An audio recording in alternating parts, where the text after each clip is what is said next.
You are live with me, Barry Musa, on the Africa Daily Show on Africa Global Radio. Our story, our growth, our future, and we are reaching you live from our base, Ghana, specifically Accra Airport City, the western parts of Africa. Let's move on now to our next segment, and I'm about to bless you with some good news. Good news. Good news. Good news. Good news. Good news. Okay, let's begin with an interesting one, and of course, very generous. I would say MTN, one of the telecommunications giant, donates $25 million to the African Union's COVID-19 vaccination program. Now, MTN is donating $25 million to support the African Union's COVID-19 vaccination program. Now, this is expected to secure up to 7 million doses of the COVID-19 vaccine for health workers across the continent, which will contribute to the vaccination initiative of the African Centers for Disease Control and Prevention, Africa CDC. Now, the devastating impact of COVID-19 has been unprecedented and profound. Public and private partnerships are needed if we are to succeed in the fight against the pandemic and restore social and economic norms for our continent and our communities, says Ralph Mupita, President and CEO of MTN. I think this is a very great and a generous, thing to do from the mobile communications giants, of course, in Africa. I mean, everywhere. I'm proud to say I use MTN. Yeah, because doing such a thing, I mean, it's more of like a social corporate responsibility. So if all, corporates, institutions do this, I think we'll head somewhere. Not just about COVID, I must say, but because there are other social challenges that we're faced with in the health sector, struggling with the issue of how fragile, it is, and of course our health, education sector, issues there. So this is a great initiative and a great step taken by the mobile giants, and of course we want to see more of this coming through. COVID-19, definitely not good news. Okay, moving on to my next good news for today. Now, it's all about new Kenyan bill, and this is to incentivize diaspora investment to boost the economy. Now, the Kenyan Citizenship and Immigration Amendment Bill, which was proposed in 2020 last year, is set to promote and incentivize investment for Kenyans living abroad.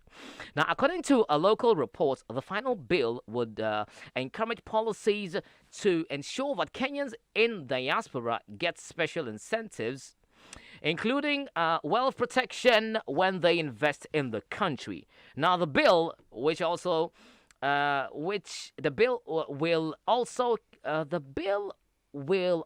okay, now that's a bit of contradiction right there. But then again, the report includes a clause from the bill stating that the Foreign Affairs Cabinet Secretary may, in consultations with the Cabinet Secretary for Treasury and the Governor of Central Bank, develop policies and programs offering incentives to Kenyans living abroad to invest in Kenya. In the long run, the motion plans to generate more foreign earnings for the East African country.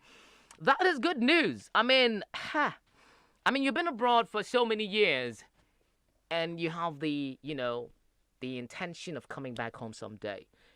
You wouldn't just start looking after you've arrived. Where do I put my money? Where is fit for me to put my money? How trustworthy is this particular place or this particular venture I'm about to get myself into? So giving that space and opening that opportunity for people abroad to do so, to invest for future, purposes. I think that is really great. And other African countries can do so as well. Give them the opportunity and give them the reasons why they should come back home and put their money, which would also see to the boosting of the local economy. That's absolutely amazing. Because, the bridge has started, the construction has started. And it's almost there. If you ask me, I'd say it's 99% complete, because the connection between people living in the diaspora, global Africans in the diaspora, and the motherland Africa is taking shape, and people are beginning to value coming back home to invest. And this is one of those opportunities, I must say. Great one. Let me also go on to the last good news for today. I love Africa Global Radio. You certainly do. It's all about MTN again. They are here. Charlie, they're everywhere. Now, MTN and Facebook kick off digital marketing training for SMEs on the Yellow 200. Yeah, I mean, the brand color yellow is more of like the dominant one, so you call the helpline, say yellow, yeah, yellow. So MTN Nigeria has partnered with Facebook to deliver digital marketing training for SMEs under the Yellow 200. Now, MTN's first accelerator program, that is the Yellow 200.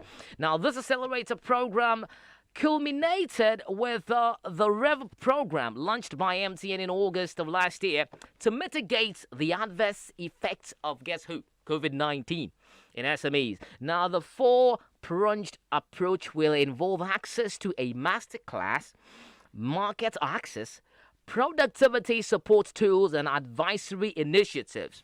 Now, the Rev program aspires to help SMEs rethink, relearn, and retool their businesses for growth within the digital economy.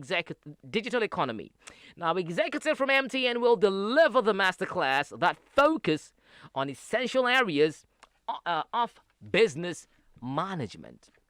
We are in trouble. We cannot deny that fact. And COVID-19 is actually the major, issue here. And everyone in the world is talking. It's not just talking, but it is happening. We can see how people are suffering, businesses collapsing, people losing their jobs. So if you don't have a calculated, strategy to push you out of that situation, how do you move on? How do you build up your future plans and maintain that focus? And that's a great thing by MTN. Yeah, the mobile telecommunication network. They're actually showing, they really care. It's not just about the profit, but they care about the development of their consumers as well. And great one by Facebook. Zuckerberg is doing really amazing. I mean, even though people are like, yeah, he's taking all the money, but at least the opportunities that you can tap into, don't just let it get here and use it and pay for advertisements on Facebook and everything and just go away. No, when the opportunity provides itself for you to acquire that skill, grab it. The show was Africa Daily on Africa Global Radio, and thank you very much for staying with me.